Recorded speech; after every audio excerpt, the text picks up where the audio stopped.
JoJo toons Bangla. Tuni ও দুষ্টু বিড়ালের গল্প। একদা একটি টুনি একটি বাড়ির সামনে গাছের ডালে বসবাস করত। হঠাৎ একদিন একটি বিড়াল তার বাসার সামনে চলে আসে।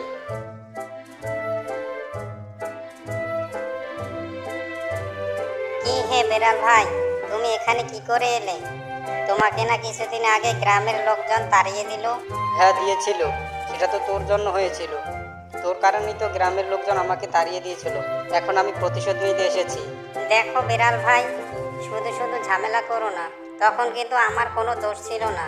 আগেরবার তুমি আমার বাসা ভেঙে দিয়েছিলে এবং আমি সেজন্য গ্রামের লোকজনের কাছে নালিশ করেছিলাম। সেজন্য গ্রামের লোকজন তোমাকে তাড়িয়ে দিয়েছিল। এখানে কিন্তু আমার কোনো দোষ ছিল না। কার দোষ কার গুণ সেটা দেখতে আমি এখানে আসিনি। তোর জন্য আমাকে গ্রামবাসীরা এই গ্রাম থেকে তাড়িয়ে দিয়েছে। দাঁড়া, তোকে মজা দেখাচ্ছি।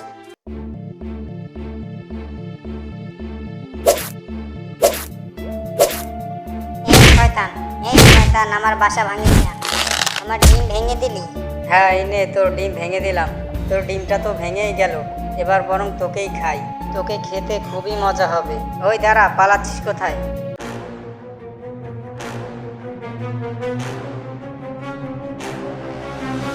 পালিয়ে যাবি কোথায়? তোকে আজকে আমি খেয়েই ছাড়বো। আমাকে গ্রাম থেকে তাড়িয়ে দিয়েছিলি না? এবার দেখ কেমন লাগে।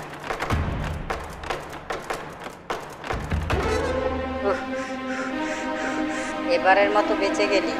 পরের বার যখন ধরবো না তখন আর রেহাই পাবি না। ওরে বাবা, বড় জোর বেঁচে গেছি। বিড়াল ধরতে পারলে আজকে খবর হয়ে যেত। আমি দুঃখিত ইগল ভাই, তুমি যে ওই দিক থেকে আসছিলে সেটা আমি খেয়াল করিনি। এত হন্তদন্ত হয়ে কোথায় ছুটছিলে তুমি? আসলে হয়েছে কি ইগল ভাই, কিছুদিন আগে একটা বিড়াল আমার বাসা ভেঙে দিয়েছিল এবং সেজন্য আমি গ্রামের লোকজনের কাছে নালিশ করেছিলাম এবং গ্রামের লোকজন সেই বিড়ালটাকে গ্রাম থেকে তাড়িয়ে দিয়েছিল। সেই বিড়ালটা আজকে প্রতিশোধ নিতে এসেছিল এবং আমার বাসা ঝাঁকিয়ে আমার বাসা থেকে ডিম ফেলে দেয় এবং ডিমটা ভেঙে যায়। তারপরে বিড়ালটা আমাকে খাওয়ার জন্য তাড়া করে এবং তাড়া খেয়ে আমি উঠতে উঠতে তোমার সাথে ধাক্কা খেয়েছি। ও আচ্ছা, এই ব্যাপার। তো চল দেখি কোন বিড়ালের কত দম আছে।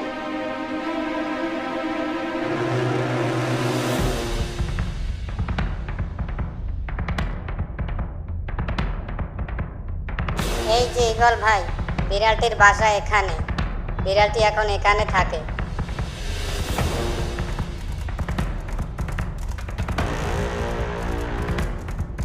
ওই গো টুনি, তোমার বিড়াল মহাশয়া কোথায়? ডাকো ওকে, আমিও দেখি ওর কত দম আছে। ওই বিড়াল, বিড়াল, ওই বিড়াল, বাইরে আয়। কে রে? এই অসময়ে আবার কে ডাকাডাকি করছে, তাও আবার বেড়াল বেড়াল বলে? কার কত বড় সাহস হয়েছে? কিরে ইগল, কি হয়েছে? ডাকাডাকি করছিস কেন? এই বিড়াল, তুই নাকি টুনির ডিম ভেঙে দিয়েছিস, আবার টুনিকে খাওয়ার জন্য তাড়া করেছিস, এটা কি সত্য? হ্যাঁ সত্য। তাতে তোর কি? উনি আমাকে কিছুদিন আগে গ্রাম থেকে তাড়িয়ে দিয়েছিল, সেই জন্য আমি প্রতিশোধ নিয়েছি। সেখানে তো আমার কোনো দোষ ছিল না বিড়াল ভাই। তুমি আমার বাসা ভেঙে দিয়েছিলে, সেজন্য আমি গ্রামবাসীর কাছে নালিশ করেছিলাম। এখানে কি আমার কোনো দোষ ছিল? তোর সাহস তো কম নয় টুনি, তুই আমার সামনে বসে এরকমভাবে কথা বলছিস। ও বুঝেছি, ইগলকে দেখে তোর সাহস বেড়ে গেছে তাই না? পরে যখন পাবো না তখন একেবারে কাঁচা চিবিয়ে খাবো। ও আচ্ছা, তোর জেদ এখনো কমেনি দেখছি। দাঁড়া, তোর জেদ কমাচ্ছি। ওকে ছাড়বে না ইগল ভাই, ওকে একটা উচিত শিক্ষা দিতে হবে। এই ইগল, আমাকে ছাড় বলছি, ভালো হবে না কিন্তু বলে দিলাম। দেখ আমি কোনো ঝামেলা চাই না, ভালো চাস তো আমাকে ছেড়ে দে। তাই বুঝি? তাহলে তোর তেজ এখনো কমেনি দেখছি। এই নিয়ে ছেড়ে দিলাম তোকে। এরপর ঈগলটি বিড়ালটিকে আকাশ থেকে নিচে ফেলে দেয় এবং বিড়ালটি নিচে পড়ে মারা যায়। একটি খাটো মানুষের গল্প। একদা পটলপুর নামে একটি গ্রাম ছিল। সেই গ্রামে একটি ছেলে ছিল। ছেলেটির উচ্চতা খুবই কম ছিল। তার নাম ছিল দবির। দবিরের মা বাবা বেঁচে নেই, সে ছিল এতিম। তার মনে একটাই দুঃখ ছিল, সে কেন অন্যদের মতো লম্বা হলো না। কেননা লোকে তার উচ্চতা নিয়ে তাকে নিয়ে হাসি ঠাট্টা করে। তবে গ্রামের দুইটি ছেলে ছিল, ফারুক আর রবিন। ফারুক আর রবিন সবসময় দবিরকে জ্বালাতন করত, তার উচ্চতা নিয়ে খোঁটা দিত এবং তাকে সবসময় ছোট করে কথা বলতো। আরে ওই দেখ, কে যাচ্ছে রে? দবির সাহেব না? চল, বেটে দবিরের সাথে একটু মজা করা যাক। অনেক দিন হলো ওকে নিয়ে মজা করি না। এই যে দবির সাহেব, দবির সাহেব এদিকে আসেন, দাঁড়ান, কথা আছে। আজকে যা মজা হবে না। কিরে বেটে দবির, কোথায় যাওয়া হচ্ছে? তা আমাদের কি চোখে বাজে না? আমরা তো আর তোর মতো বেটে নই যে আমাদের চোখে বাজবে না। কিরে? দেখো ভাই রবিন, আমি বেশি লম্বা হইনি, সেজন্য আমাকে অপমান করা কিন্তু ঠিক নয়। আল্লাহ আমাকে খাটো করে তৈরি করেছেন, এতে তো আর আমার কোনো দোষ নেই। আল্লাহ যাকে যেভাবে পছন্দ করেন সেভাবে তৈরি করেন, তো এই জন্য কাউকে ছোট করে কথা বলার কোনো মানে হয় না। আরে, এ তো আমাদের জ্ঞান দিতে শুরু করেছে। এই রবিন, কিছু বলছিস না কেন? দেখো ভাই, তোমাদের কাছে মাপও চাই, দয়াও চাই। তোমরা আমাকে বিরক্ত করো না, দয়া করে পথ থেকে সরে দাঁড়াও, আমাকে যেতে দাও। সারা বেটে দবির বড় বড় জ্ঞান দিচ্ছে। মানুষটার ছাই যতটুকু, জ্ঞান দিচ্ছে কত বড় বড়। বেটে কোথাকার। এই যুগের মানুষের মন মানসিকতা খুবই খারাপ। না, এবার একটা ব্যবস্থা করতেই হবে। এই অপমান আর সহ্য করা যায় না, এদেরকে একটা উচিত শিক্ষা দিতে হবে। এরপর দবির হাঁটতে হাঁটতে কিছু দূর যাওয়ার পর একটি ব্যানার দেখতে পায়। ব্যানারে কিছু লেখা ছিল। দবির সেই লেখাটি পড়তে লাগলো। আরে, এই ব্যানারে কি লেখা আছে? আর নয় চিন্তা, এসে গেছে লম্বা হওয়ার মহা ঔষধ। চলে আসুন আমাদের ঠিকানায়। ঠিকানা গ্রাম পলাশপুর, থানা বিক্রমপুর। আরে, এটা তো আমাদের গ্রাম থেকে বেশি একটা দূরে নয়। ট্রেনে চড়ে গেলে খুব অল্প সময়ের মধ্যেই যাওয়া যায়। আমি বরং এক কাজ করি, ট্রেন স্টেশনে চলে যাই, ওখান থেকে ট্রেনে করে চলে যাব। এবার বোধহয় আমার মনের আশা পূরণ হবে, আমি বোধহয় লম্বা হতে পারবো। এরপর দবির হাঁটতে হাঁটতে রেল স্টেশনে চলে যায়।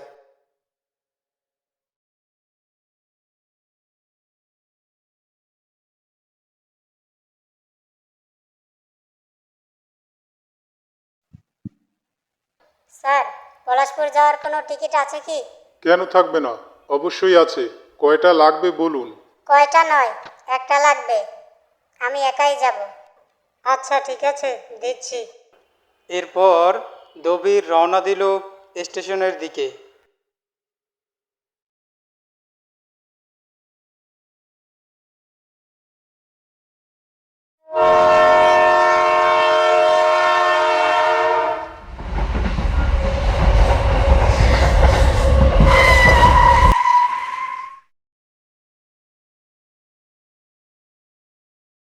ওহে ভাই, তুমি কোথায় যাচ্ছ? আমি তো আমাদের বাড়ি যাচ্ছি।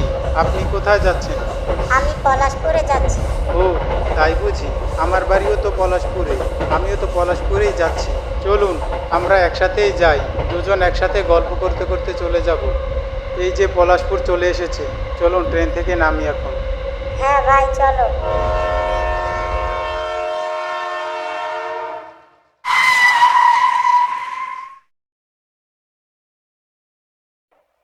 ভাই, আমি পলাশপুরে এসেছি একটা হসপিটালের খোঁজে, যেখানে লম্বা হওয়ার জন্য চিকিৎসা করা হয়।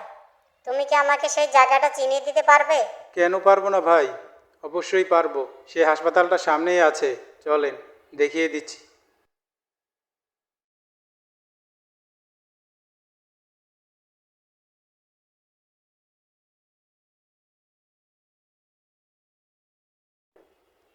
এই ভাই সেই হাসপাতাল। এখানে লম্বা হওয়ার জন্য ওষুধ দেওয়া হয়। আপনি যদি লম্বা হতে ইচ্ছুক থাকেন তাহলে এখানে যোগাযোগ করতে পারেন।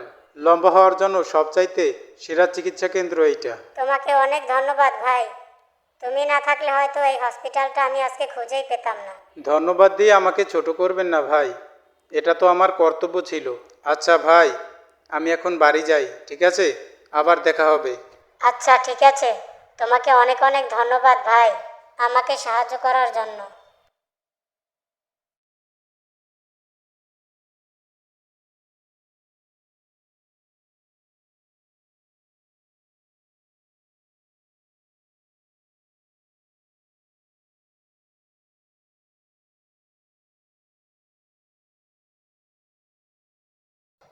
এই যে ডাক্তার সাহেব, আপনার কাছে কি লম্বা হওয়ার কোনো ঔষধ আছে?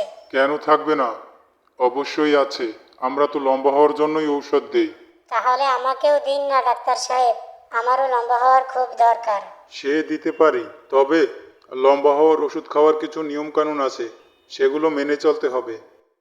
যেমন ধরো, তোমাকে আমি 1 বোতল ওষুধ দেব এবং সেগুলো তোমাকে 1 মাস ধরে সেবন করতে হবে। কোনো সমস্যা নেই স্যার, আপনি আমাকে ওষুধ দিন, আমি নিয়ম মতোই ওষুধ খাবো। আচ্ছা ঠিক আছে, দিচ্ছি তাহলে। এরপর দবির ওষুধ নিয়ে ট্রেনে চড়ে বাড়ির দিকে রওনা হলো। আচ্ছা, ডাক্তার তো আমাকে বললো 1 মাস ধরে ওষুধ খেতে, মানে আমার লম্বা হতে আরও কমসে কম 1 মাস সময় লাগবে। না, এত সময় আমার হাতে নেই। আমি সবগুলো ওষুধ একসাথে খেয়ে নেই, তাহলে খুব তাড়াতাড়ি লম্বা হতে পারবো। এরপর দবির সবগুলো ওষুধ একসাথে খেয়ে নেয় এবং ওষুধগুলো খাওয়ার পর সে ক্লান্ত হয়ে পড়ে এবং তাড়াতাড়ি করে বাড়ি চলে যায়।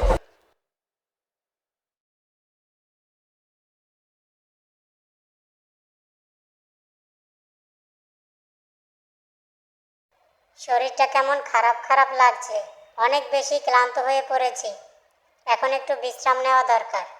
এই বলে দবির ঘুমিয়ে পড়ল এবং কিছুক্ষণ পর সন্ধে গড়িয়ে রাত হয়ে গেল এবং তার কিছুক্ষণ পর দবিরের শরীরে ওষুধের প্রভাব শুরু হয়েছে।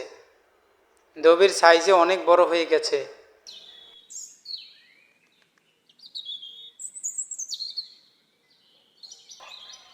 আরে, আমি তো অনেক লম্বা হয়ে গেছি এবং অনেক মোটাও হয়েছি। এবার হবে মজা। যারা যারা আমাকে জ্বালাতন করেছে এবং আমাকে অপমান করেছে, আমি সবার কাছ থেকে প্রতিশোধ নেব। এরপর দবির প্রতিশোধ নেওয়ার জন্য রওনা হলো, কিন্তু পথিমধ্যে কিছু বাচ্চারা তাকে দেখে ভয় পেয়ে দৌড়ে পালিয়ে যায়। এরপর দবির কিছু দূর হেঁটে যাওয়ার পর দেখল রবিন আর ফারুক নদীর পাড়ে বসে আছে। দবির হেঁটে হেঁটে তাদের কাছে গিয়ে তাদেরকে ধাক্কা দিয়ে নদীর মধ্যে ফেলে দেয়। আরে ফারুক, এ যে দেখছি একটা দৈত্য, দবিরের মতো দেখায় ওকে। দবির আবার মরে ভূত হলো না তো? তাড়াতাড়ি পালা এখান থেকে। এরপর রবিন ও ফারুক সাঁতরে নদীর ওপারে চলে যায় এবং দবির মানুষকে ভয় দেখাতে দেখাতে এক সময় ওষুধের পাওয়ার শেষ হয়ে যায় এবং দবির আবার আগের মতো খাটো হয়ে যায়। তবে দবিরকে নিয়ে আর কেউ কোনো দিন হাসি ঠাট্টা করতে সাহস পায়নি, কারণ সবাই ভাবতো দবিরের সাথে বোধহয় জিন আছে। অহংকারী ধনী জিন ও গরিব জিনের গল্প। একটি গ্রামে 2টি বটগাছের উপরে 2টি জিনের পরিবার বাস করত। তাদের মধ্যে একটি জিন পরিবার খুবই গরিব ছিল। আজকের আবহাওয়াটা তো খুবই সুন্দর, যাই একটু হাওয়া বাতাস খেয়ে আসি।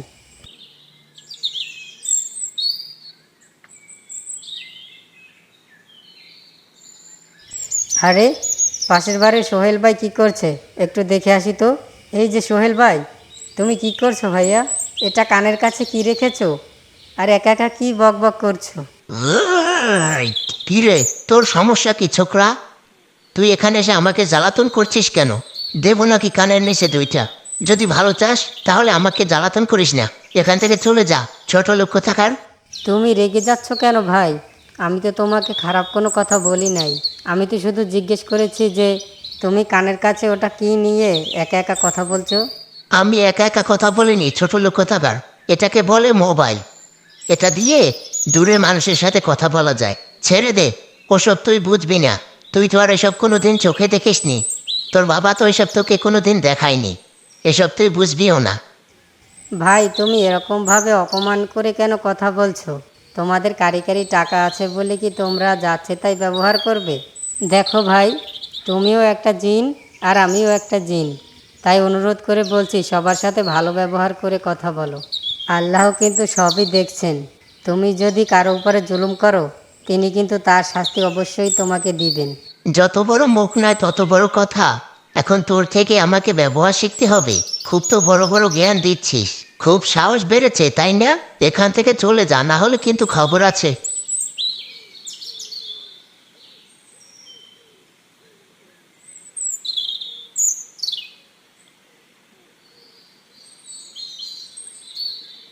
বাবা, বাবা, ও বাবা, ওঠো না। কিরে, কি হলো, ডাকছিস কেন? দেখো না বাবা, পাশের বাড়ির সোহেল ভাই আমাকে অপমান করছে, আমাকে ছোট লোক বলে গালি দিচ্ছে। কেন, তোকে কি শুধু শুধু ছোট লোক বলে গালি দিয়েছে, নাকি তুই কোনো অন্যায় করেছিস? না বাবা, আমি তো কোনো অন্যায় করিনি। আমি দেখছিলাম সোহেল ভাই তার কানের কাছে কি যেন একটা নিয়ে একা একা কথা বলছিল। আমি তার কাছে গিয়ে সেটা জিজ্ঞেস করেছিলাম যে সে তার কানের কাছে কি নিয়ে একা একা কথা বলছে, এবং সেটা জিজ্ঞেস করাতেই আমার সাথে এরকম ব্যবহার করেছে। আচ্ছা ঠিক আছে, চল, আমি কথা বলছি।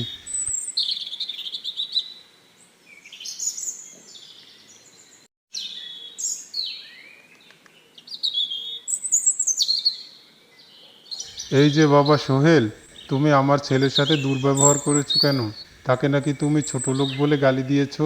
হ্যাঁ দিয়েছি, কি হয়েছে তাতে? তোমরা তো ছোট লোকই, তোমাদের আছে কি ওইটুকু একখানা ঘর, গরিব কোথাকার। কিরে, কি হয়েছে?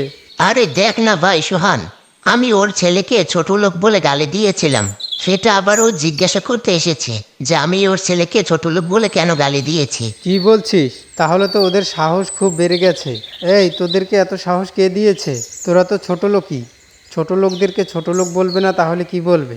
দেখো ভাই, আমি কিছুদিন ধরে খেয়াল করেছি তোমরা আমাদের সাথে খুব বাজে ধরনের ব্যবহার করছো। জানি না কেন তোমরা এরকম করছো। তোমাদের কিছু টাকা পয়সা হয়েছে, সেই জন্য হয়তো তোমরা অহংকারী হয়ে পড়েছো। দেখো ভাই, আমি একটা কথা বলি, অহংকার করা কিন্তু ভালো না। সম্পদ হলো আল্লাহর দান। আল্লাহ চাইলে কিন্তু যে কোনো সময় তোমাদের সম্পদ তুলে নিতে পারে। সময় থাকতে নিজেদেরকে শুধরে নাও। আরে, তোরা তো দেখছি জ্ঞানের ভান্ডার খুলে বসেছিস। আমাদেরকে তোর এত জ্ঞান দিতে হবে না, তুই তোর চিন্তা কর। আর আমাদের সম্পদের চিন্তা তোর করা লাগবে না, যা হবে সেটা পরে দেখা যাবে। ছোট লোকের কথাবার্তাও ছোট লোকের মতো, দূর হ সামনে থেকে।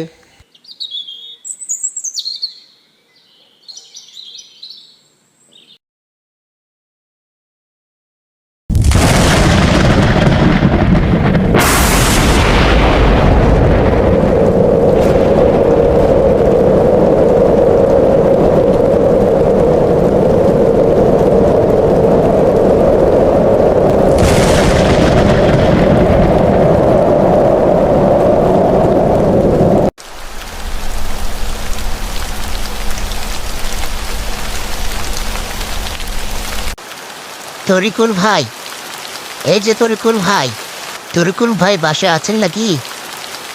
আমরা খুব বড় বিপদে পড়েছি, আমাদেরকে একটু সাহায্য করুন।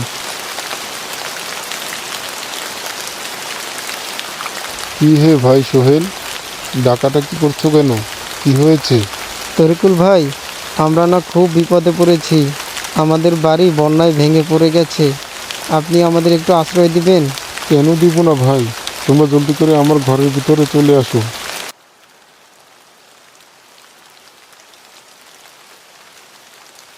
তুহিন, ও তুহিন, তুহিন বাবা ওঠ, দেখ কারা এসেছে। কি হয়েছে বাবা? সোহেল ভাইয়া, তোমরা এখানে কেন? সোহেলদের বাসা বন্যায় ভেঙে গেছে, সেই জন্য ওরা আমাদের কাছে আশ্রয় চাইছে। হ্যাঁ ভাই, তোমার বাবা যেটা বলেছে সেটা ঠিকই, আমরা অনেক বড় বিপদে পড়েছি এবং বিপদে পড়ে তোমাদের কাছে আশ্রয় চাইতে এসেছি। কোনো সমস্যা নেই ভাই, তোমরা নিশ্চিন্তে আমাদের বাসায় থাকতে পারো, আমাদের কোনো সমস্যা হবে না। প্রতিবেশীর বিপদে আপদে সাহায্য করাই তো আরেক প্রতিবেশীর কাজ। সত্যি ভাই, তোমাদের মনটা খুব বড়। আসলেই গরিবদের মন খুব সুন্দর, সেটা তোমাদের দেখে বোঝা যায়। আমরা তোমাদের কাছে ক্ষমা চাইছি। আসলে আমরা তোমাদের সাথে অনেক বড় অন্যায় করেছি, তোমাদেরকে ছোট লোক বলে গালিগালাজ করেছি। তোমরা আমাদেরকে ক্ষমা করে দাও। বাঘ ও শিয়ালের পিকনিক। এই যে, তোমাদেরকে এখানে কেন ডাকা হয়েছে জানো? কেন সর্দার, হঠাৎ আমাদেরকে ডেকেছেন কেন? একটু খুলে বলেন। আসলে অনেকদিন হলো তো আমরা কোনো টিকনিকের আয়োজন করি না। আমার ইচ্ছে হয়েছিল যে আমরা সবাই মিলে একটা পিকনিকের আয়োজন করি। তোমাদের কি মত? ও তাই, তাহলে তো খুবই ভালো হতো। শিয়াল সর্দার, আপনি একটা খুব ভালো বুদ্ধি বের করেছেন।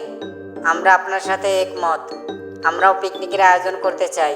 হ্যাঁ সর্দার, আমিও একমত। কতদিন হলো বন্ধু বান্ধবদেরকে নিয়ে মজা করি না। এবার পিকনিকে সত্যিই খুব মজা হবে। হ্যাঁ সর্দার, আমিও কিন্তু আপনার সাথে আছি। আপনি শুধু আমাদেরকে কাজ বুঝিয়ে দেন, আমাদেরকে কি করতে হবে সেটা বলে দেন। শোনো, আমি তোমাদেরকে তোমাদের কাজ বলে দিচ্ছি। তোমরা নিজেদের মধ্যে কাজ ভাগ করে নিও, ঠিক আছে? তোমাদের কাজ হলো, তোমরা একজন গ্রামে মুরগি চুরি করতে যাবে, আর একজন পিকনিকের রান্নার জন্য লাকড়ি খুঁজতে যাবে, এবং আর একজন বাঘের বাসায় মাংস চুরি করতে যাবে, আর একজন সব বন্ধুদেরকে দাওয়াত করতে যাবে। ঠিক আছে সর্দার, আপনি কোনো চিন্তা করেন না, আমরা নিজেদের মধ্যে কাজ ভাগ করে নেব। কিসের জন্য যে চালাক করে মুরগি চুরির দায়িত্বটা নিতে গেলাম কে জানে। মুরগি চুরি করা কি এত সহজ নাকি? মানুষের হাতে যদি একবার ধরা পড়ি না, তাহলে খবর হয়ে যাবে। আমার মতো বোকা মনে কয় এই পৃথিবীতে আর কেউই নাই।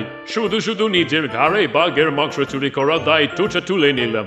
বাঘের মাংস চুরি করা কি মুখের কথা? বাঘ যদি একবার ধরে ফেলে তাহলে তো আর রুখে নেই। কি আর করার, দায়িত্ব যেহেতু নিয়ে ফেলেছি সে তো করতেই হবে।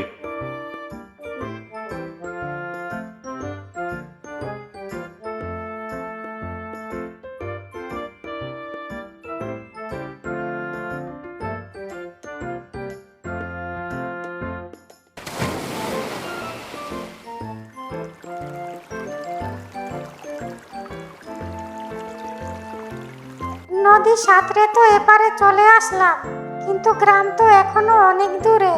আজকে অনেক পরিশ্রম করতে হবে। এই তো প্রায় এসে পড়েছি, আর কিছুটা পথ হাঁটলেই বাঘের গুহায় পৌঁছে যাব। খুব সাবধানে কাজ করতে হবে, বাঘ যেন ভুলেও বুঝতে না পারে যে আমি তার বাসায় মাংস চুরি করতে এসেছি। একটু বুদ্ধি খাটিয়ে বাঘকে বোকা বানাতে হবে, না হলে তো বাঘের গুহা থেকে মাংস আনা যাবে না। এই যে বাঘ মামা, বাঘ মামা, এই যে বাঘ মামা। কিরে তুই? কিরে শেয়াল, এখানে কি চাস? আসলে বাঘ মামা, জঙ্গলের দক্ষিণ দিকটাতে আমি একটা বাঘিনীকে দেখে এসেছি, খুব সুন্দর, তোমার সাথে বেশ মানাবে। তুমি তাড়াতাড়ি করে ওখানে চলে যাও, না হলে দেরি হলে কিন্তু তাকে আর পাবে না। কি বলছিস? তাই নাকি? তাহলে তো আমাকে এখনই যেতে হচ্ছে। ঠিক আছে, তুই একটা কাজ কর, তুই এখানে দাঁড়িয়ে থাক, আমি চট করে দেখে আসি। এদিকটা একটু দেখিস কিন্তু, আমি যাচ্ছি। কি বোকা বাঘ রে ভাই, বললাম আর বিশ্বাস করে নিল। যাক ভালোই হলো, আমার সুবিধা হলো, আমি খুব সহজেই বাঘের গুহা থেকে মাংস চুরি করতে পারবো।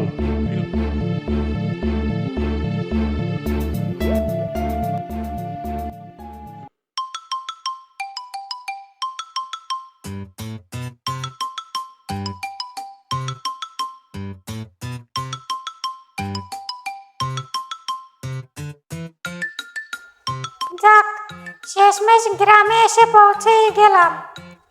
এবার দেখতে হবে কোন জায়গায় মুরগি পাওয়া যায়। যাই একটু সামনের দিকে এগিয়ে দেখি।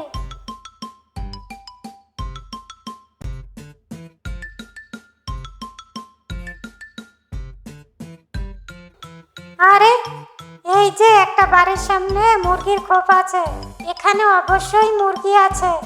আমি একটা কাজ করি, দেখি কোনো ঝোপঝাড় পাই কিনা। কোনো ঝোপঝাড়ে আপাতত লুকিয়ে থাকি, রাতে এসে মুরগি চুরি করে নিয়ে যাব।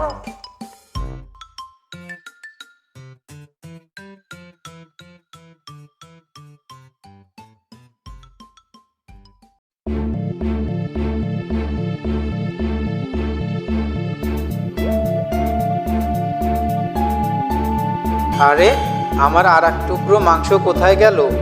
ও বুঝেছি, তাহলে এটা ওই শয়তান শেয়ালটার কাজ। আমাকে ভুলভাল বুঝিয়ে মাংস চুরি করে পালিয়েছে। ওটাকে তো আমি চিনি, ওটা তো শেয়াল সর্দারের চেলা।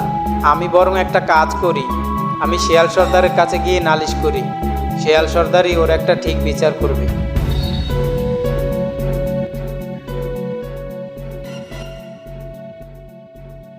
অগিন্নি শুনছো? চলো আমরা আমাদের কাজ নিজেদের মধ্যে ভাগ করে নেই। তুমি ঈগলের বাসায় চলে যাবে দাওয়াত দিতে, আর আমি বানরকে দাওয়াত দিয়ে লাকড়ি নিয়ে চলে যাব।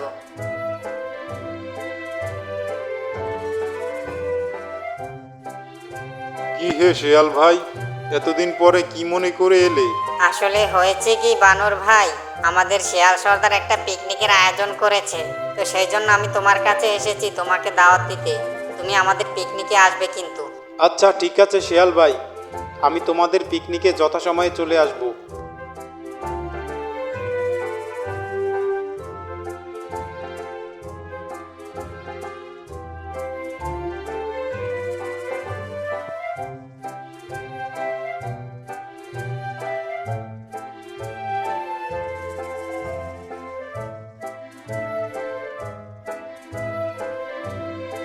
ঈগল ভাই, এই যে ঈগল ভাই, ঈগল ভাই, কি হে শেয়াল গিন্নি, কি মনে করে? ঈগল ভাই, আমাদের সর্দার একটা পিকনিকের আয়োজন করেছে, সেই জন্য আমি তোমার কাছে এসেছি তোমাকে দাওয়াত দিতে। তুমি আমাদের পিকনিকে আসবে কিন্তু। হ্যাঁ ঠিক আছে শেয়াল গিন্নি, তুমি নিশ্চিন্তে থাকো, আমি যথাসময়ে তোমাদের পিকনিকের আয়োজনে চলে আসব।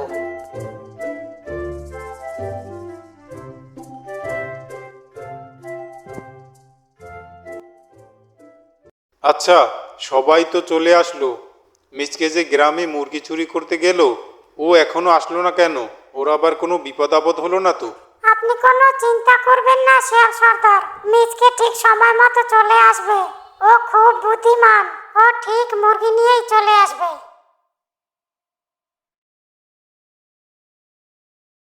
এই যে শিয়াল সর্দার, আমি মুরগি নিয়ে চলে এসেছি। এই যে মিচকে মুরগি নিয়ে চলে এসেছে, এবার জমবে পিকনিক, সবাই নাচো।